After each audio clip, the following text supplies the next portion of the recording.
Sentire Media. Hello everyone, and welcome to A History of Italy Recap.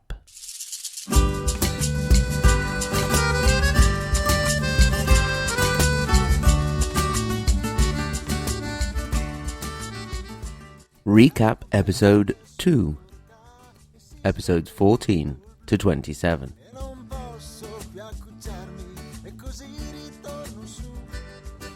This episode is a recap of the regular A History of Italy episodes from number 14 to 27. If you're a diligent follower of the podcast, it will be a refresher for you. If you just want a quick overview of the history of Italy from around the year 774 to the year 1000, you're also in the right place. The first recap episode went from 476, the fall of the Western Roman Empire, to 774, the fall of the Lombard kingdom. Before we start, allow me to do a little bit of admin. First of all, if you've been thinking of helping to support the show, but like me, you just can't afford that extra $5 every once in a while, well, you're in luck. You can go on Amazon and purchase your copy of The K-Rock Chelsea Hotel. What does that have to do with the history of Italy, you might ask? Well, not much at all, I'm afraid, but it's a book that I've written along with a friend of mine, and a purchase of that book would help to go and support the show. You can get there through the support page of the website, www.ahistoryofitaly.com, or simply search on Amazon for The K-Rock Chelsea Hotel. Make sure you get the one with the article The, because there's another one on there, which was a bit of a mistake that we made. Also, we have the new News Cappuccino episodes out. You can get episodes 000, 001, and 002 on the public feed. Soon we'll also be releasing episode 3, entitled Identity Crisis of a Brexit Victim, an Additive International Pride. So listen out for that, and then starting from the 4th News Cappuccino, they will be for Patreon supporters only. So if you're not a Patreon supporter and you would like to continue to listen to News Cappuccino, you can head over to patreon.com, look up A History of Italy, become a patron, and then you'll have access to the News Cappuccino. Or if you don't want to go through that, just drop me an email and we'll find another way to go about it. Thanks very much for your patience, and without further ado, let's go to our recap. We left off at the end of the last recap episode from the defeat of the last Lombard king, Desiderius, at the hands of Charlemagne in 774, in episode 14. We spoke a little about Charlemagne, and in particular we spoke about how he only discovered pecorino cheese as an adult, and initially hated it because he'd bitten into the crust, but once he had been shown which part to eat, he loved it and would not go anywhere without it. He also had a pet elephant, which he was very fond of, and may or may not have actually spoiled it to death by killing it with indigestion. Oh, and he's also considered the father of modern Europe because he formed the Holy Roman Empire.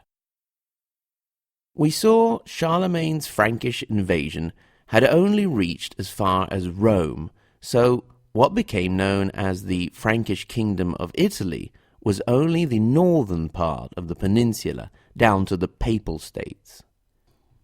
The Franks themselves had actually helped to create those Papal States with the donation of Pippin in 754, in which Charlemagne's father, Pippin the Short, had promised the papal lands to the Pope, acting as a defender of the papacy, which was threatened by Lombard expansion.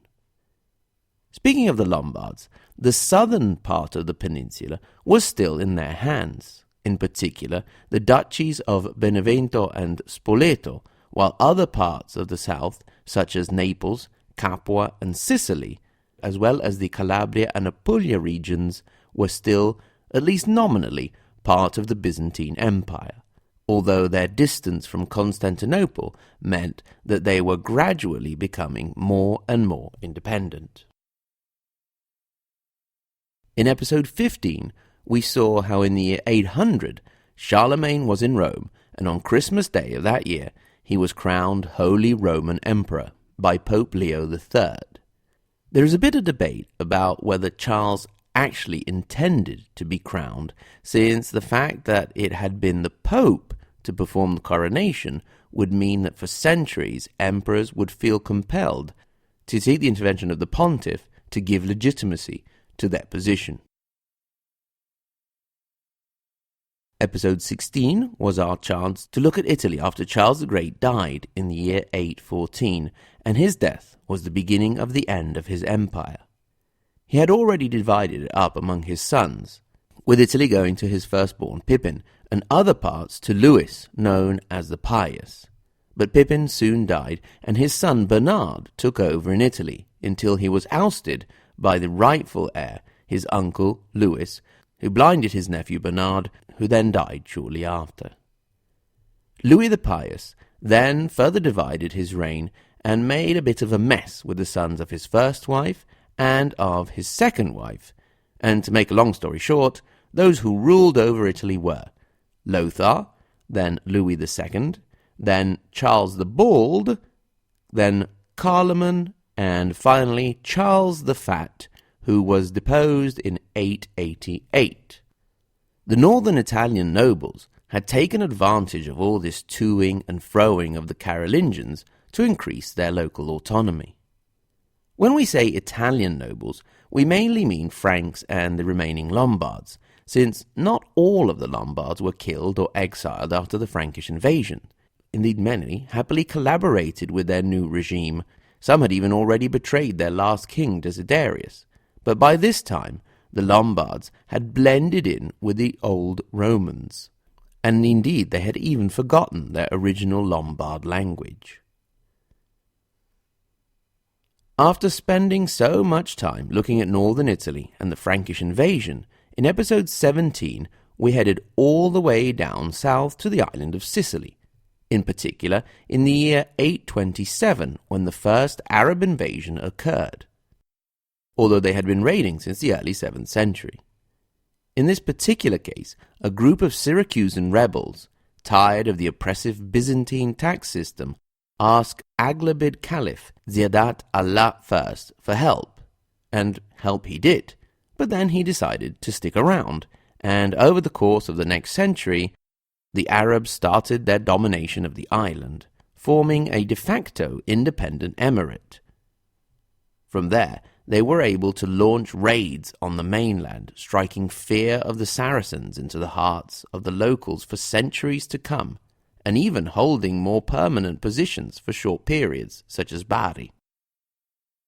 We then headed back up the peninsula in episode 18 to see that the Lombard Duke of Benevento, Arecchi, at the time of the fall of the northern Lombard kingdom, had entertained ideas of becoming king, but soon settled for a principality. The Principality of Benevento was later split into the Principality of Benevento and Salerno in 851, then reunited at the end of the century, only to be divided again. The other parts of the south continued to be under Byzantine rule, or almost completely independent. In episode 19, we looked at the characteristics of the feudal society with the decline of cities in Europe in favor of rural settlements that grew larger and began to be concentrated into the hands of rich landowners, which would then divide up their lands among vassals as it became harder to manage for a single noble family, creating a network of higher and lower vassals that in Italy was placed over the already confusing political fragmentation. However, we also added that the decline of the city didn't hit Italy quite as hard as elsewhere, and the urban areas continued to survive, although not at all thrive, under the growing influence of the ecclesiastical powers in the hands of the bishops. The emperors would keep an eye over all of this structure with the system of the missi dominici, a sort of imperial representative. This was a situation in Italy between the end of the 9th century and the beginning of the 10th. We had the Kingdom of Italy, which included Piedmont, Lombardy, the land parts of Venice up to Venice, but not what is today the city of Venice on the lagoon, Liguria, part of Tuscany, part of Abruzzo, and the Marche. These references that we're using are the modern-day Italian regions, which are 20. Then we had the Papal States, with varying borders, but mostly Rome and the surrounding areas. We had the Duchy of Spoleto, which was under the influence of the Kingdom of Italy, but autonomous enough for a mention. Further down, we had the Principality of Benevento and Salerno, the Duchy of Naples, and Calabria and Puglia under Byzantine control, and the very bottom, the independent Emirate of Sicily. Two of the main players of this period, between the 9th and 10th centuries, were Guy of Spoleto and Berengarius of Friuli. They fought over the throne of the Kingdom of Italy, but Berengarius won over pretty soon, simply because Guido died. During the struggle, Berengarius had called in the help of the Pope at the time, Formosus, and Arnulf of Carinthia, who at a certain point, while besieging Guy of Spoleto in Rome, was able to overcome the city's defences when he went chasing after a rabbit, and his army followed him. Although in the end he got to be king, Berengarius didn't have it easy. What with the Spoleto faction still active, Magyars, which means Hungarian incursions, and in the end he was poisoned for using those same Magyars against the Italians in 926. That is, he was poisoned in 926. We then concentrated on Rome for episodes 20 and 21 because things were getting really interesting. The Tuscolo family, headed by Theophylact and his wife Theodora, came to dominate the city with the help of Spoleto. In particular, their daughter Marozia dominated the politics of the city and central Italy for the first few decades of the 10th century. With her seductive skills, she would get friendly with men of power, and with her marriage, she brought Spoleto and Tuscany into her sphere of influence. Among her lovers were various popes, to the point this period in history of Rome is also referred to as the pornocracy. We're not sure how much her bad reputation corresponds to reality, since she probably got bad press from the religious chroniclers. Her third marriage to Hugo of Provence was her downfall, because her son, Alberic, was not happy about the idea of being pushed out of the picture by his new stepfather, who had his eye set on the imperial title. So, Alberic ousted his mother and stepfather and ruled Rome for over 20 years. Meanwhile, Hugo of Provence never did get back into the city, but he was king of northern Italy, which meant headaches with the various nobles who also wanted to be king or just weren't interested in being bossed around by one. Among these, another Berengarius, this time of Ivrea, popped up, but soon had to leave the country, as he ran from Hugo and sought refuge with Otto I of Germany and future Holy Roman Emperor. Otto lent Berengarius an army, which he didn't do much with, but when Hugo and then his son Lothar died, Berengarius was finally able to take power. Lothar had left a wife, the beautiful Adelaide, who refused to marry Berengarius, so he shut her up in a tower on Lake Garda. She was able to escape and sought refuge in Canossa, in the province of present-day Reggio Emilia, with Adalberto Atto, where she sent for help to Otto of Germany, who promptly crossed the Alps and married Adelaide and crowned himself King of Italy in 951, while he was at it.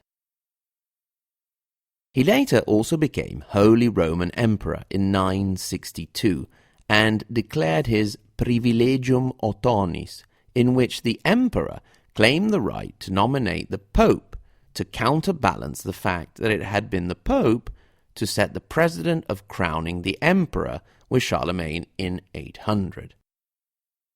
So basically, the emperor could nominate the man who then crowned the emperor. This started a whole struggle with the Pope and the Roman nobility, in which the emperor would elect a pope that would then be deposed by the Roman nobles as soon as the emperor turned his back, and then the emperor, whatever Otto he may have been at the time, would get increasingly annoyed and repress the Roman nobles. The latter were now starting to be dominated by the Crescenzi family, who had married into the Tuscolo clan. Another problem between the papacy and the empire was that, in Germany in particular, the Ottos were nominating bishop counts to hold power, and that would cause great problems in the future. The Pope at the time of the coronation of Otto I was the very interesting John XII, who was more interested in spending time partying and in the company of lovely ladies than anything remotely related to religion. The Ottonians also had a dream of unifying the whole Italian peninsula under the imperial crown. Otto I was able to expand his influence using his buddy Pandolfo Ironhead, Prince of Benevento and Salerno, and then also Duke of Spoleto, and under Otto II also Duke of Capua. Otto I tried to reach a deal with the Byzantines to expand his influence over the parts of Italy that they controlled, but all he ended up with was a Byzantine princess, Theophanu or Theophania, as a daughter-in-law. And after a struggle with the Byzantine Empire, they ended up confirming the status quo. When Otto I died in 973 and things passed into the hands of Otto II, it was a while before he showed up in Italy, which he did in 981, to sort out Venice with its alternating pro-Ottonian and pro-Byzantine factions, and, of course, the Pope. He also tried to expand south, but was defeated by the Arabs, called in by the Byzantines for help at the Battle of Capo Colonna, and almost lost his life, as well as a disastrous battle, which also changed the face of southern Italian politics, moving the line of succession of many principalities and duchies due to the deaths of the heads of the houses. When Otto II died in 983, his young son was helped under the regency of his mother, Theophanu, and his grandmother, Adelaide, and when he grew up, he was gung-ho on the idea of a new Roman Empire, and even found the right partner for the dream in Pope Sylvester II. A man of vast culture, but he was not able to deal with the real-life politics of keeping control over such a vast empire. So, that brings us up to the year 1000. Next time, we'll see how people felt at the passing of the millennium and how the average Joe, or better in our case, the average Giuseppe, lived around that time. As always, thank you very, very much for listening. In particular, I'd like to thank my Patreon donors, Sen, Shelby, Benjamin, Sean, Preston, and Roberta. Thank you very much, guys, for your continued support. Remember that if you want to get in touch, you can drop us an email, hello@ahistoryofitaly.com. At the same URL, you can visit the website, click through to our social media, or have a look at our timeline, maps, charts, and so on to navigate our country's complicated history. Once again, thank you very much, and until next time, arrivederci.